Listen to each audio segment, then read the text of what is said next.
নমস্কার বন্ধুরা, আজ আমি এমন একটা দারুণ রেসিপি নিয়ে এসেছি যা দেখে সাধারণ মনে হলেও এর স্বাদ আপনাকে অবাক করে দেবে। খুব বেশি কিছু লাগবে না, ঘরে থাকা সামান্য কিছু উপকরণ দিয়েই তৈরি হয়ে যাবে।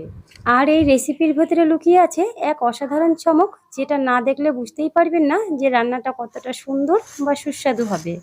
এখানে রান্নার জন্য কয়েকটা পটল নিয়ে নিয়েছি, আর পটলগুলোকে পুরো ছাড়াবো না, এইভাবে হালকা করে একটু চেঁচে নিচ্ছি। তারপরে পটলের দু মাথায় এইভাবে কেটে বাদ দিয়ে দিচ্ছি। এক মাথায় হালকা করে বোটার গাছ থেকে একটু কেটে নিচ্ছি, আর অপর দিকে একটু বেশি করে কেটে নিচ্ছি। এইভাবে সব পটলগুলো কেটে তারপরে ভালো করে ধুয়ে নেব। পটলগুলো খুব ভালো করে ধুয়ে নিয়েছি। এবার একটা চামচের পেছন দিক থেকে এইভাবে ভেতরের বীজগুলোকে বের করে নেব। খেয়াল রাখতে হবে পটলগুলো যাতে ফেটে না যায়। একইভাবে প্রত্যেকটা পটলের বীজগুলোকে এইভাবে বের করে নেব। এবার এখানে কড়াইয়ের মধ্যে সর্ষের তেল গরম করে নিয়ে তার মধ্যে দিয়ে দিচ্ছি সামান্য একটু লবণ আর সামান্য একটু হলুদ গুঁড়ো। এবার খুব ভালো করে মিশিয়ে নিচ্ছি। তারপরে দিয়ে দিচ্ছি কেটে ধুয়ে রাখা পটলগুলো।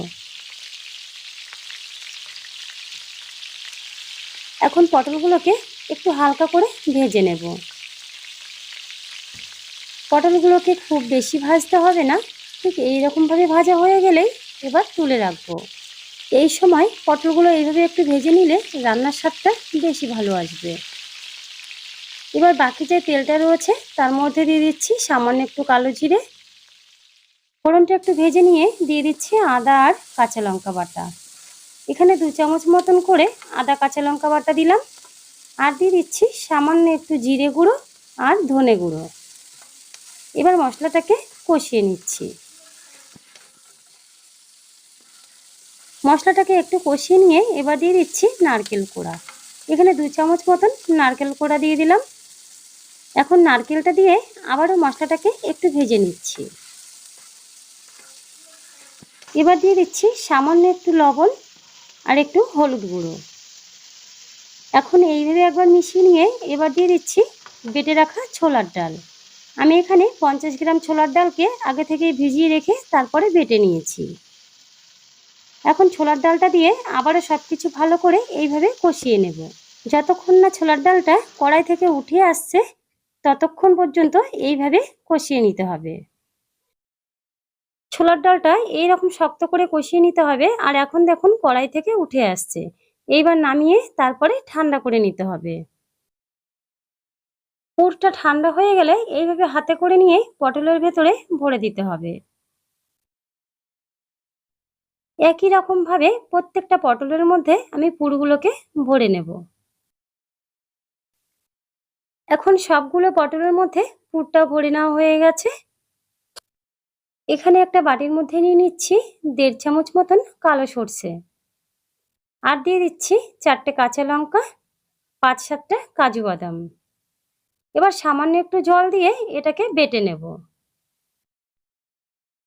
ভালো করে এটাকে বেটে নিয়েছি। এবার নিয়ে নিচ্ছি একটা পাত্রের মধ্যে। একই সাথে বাটিটা ধুয়ে একটু জল দিয়ে দিচ্ছি। এখন এর মধ্যে দিয়ে দিচ্ছি আরো 2 চামচ মতন নারকেল কোড়া, সাথে দিয়ে দিচ্ছি লবণ আর হলুদ গুঁড়ো, আর দিচ্ছি সামান্য একটু চিনি। এবার হাফ কাপ পরিমাণ জল দিয়ে এটাকে খুব ভালো করে মিশিয়ে নিতে হবে। আমি একটু বেশি ঝাল খেতে চাই, তাই সামান্য একটু লঙ্কার গুঁড়ো দিলাম। আপনারা চাইলে নাও দিতে পারেন, শুধু কাঁচা লঙ্কা বাটা দিয়েও করতে পারেন। এরপর দিয়ে দিচ্ছি 2 টেবিল চামচ সর্ষের তেল। তারপরে সবকিছুকে আরো একবার ভালো করে এইভাবে মিশিয়ে নিতে হবে। আর এখন দিয়ে দেব পুর ভরা পটলগুলো। বন্ধুরা, আমার কাছে একটু বড় টিফিন বক্স ছিল না, তাই আমি বাটির মধ্যেই নিয়ে নিয়েছি। তবে আপনারা অবশ্যই একটু বড় টিফিন বক্সের মধ্যে এটাকে তৈরি করে নেবেন। এখন আমার বাটির মধ্যে আরেকটু নারকেল কোড়া ছিল, তাই সেটাকেও আমি দিয়ে দিলাম।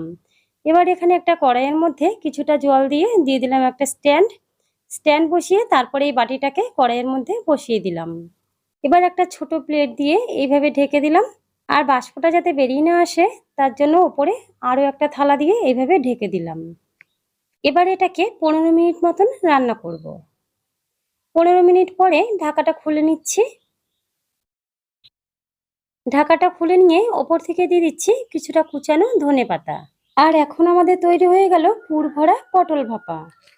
বন্ধুরা, এইভাবে একবার পটল রান্না করে গরম ভাতের সাথে পরিবেশন করুন, দেখবেন শুধু এটা দিয়েই এক থালা ভাত খেয়ে নিতে পারবেন। তো আজকের মতন এই পর্যন্তই বন্ধুরা, আবারও দেখা হচ্ছে নতুন কোনো রেসিপির সাথে। ধন্যবাদ।